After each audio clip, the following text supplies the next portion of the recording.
I'm going to be talking about how to establish a dry eye center of excellence. And first, I'm going to review why. If every ophthalmologist in the United States turned their practice into a dry eye center of excellence, we would still be underserving the American population, because half of the American population has clinically significant dry eye.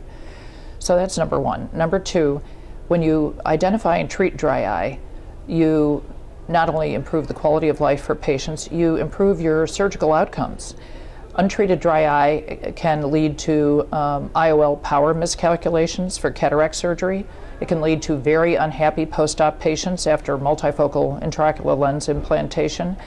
And it can very much alter the way you program the laser for laser vision correction, for LASIK or PRK.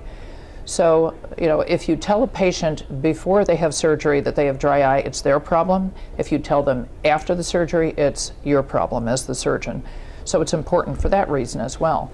There's almost no medical legal risk with treating dry eye, and it can be great for the patient and extremely profitable for the practice as well. And I'm going to go through the math on that with a financial model that was designed by Bruce Maller. For a dry eye center of excellence, it's best to start with tear osmolarity testing. Make sure the staff knows that this is very important to you.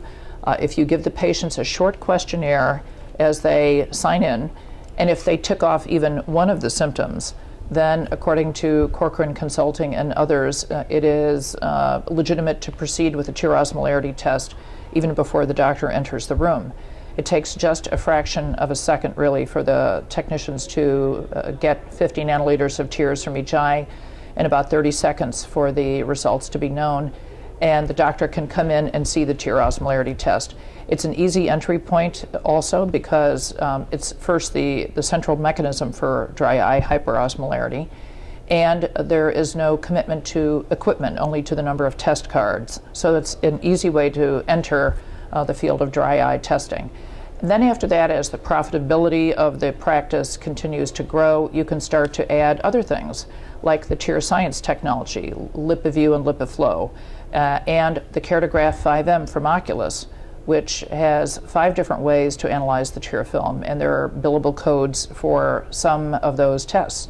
So it can be very, very profitable, as well as really, really good for your patients to acquire these technologies.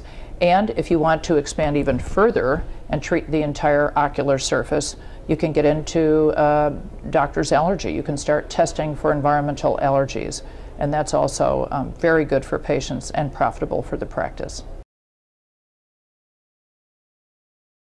The take-home is that if you establish a dry eye center of excellence, you will help your patients, expand your patient base, have better surgical outcomes, and increase the profitability of your practice.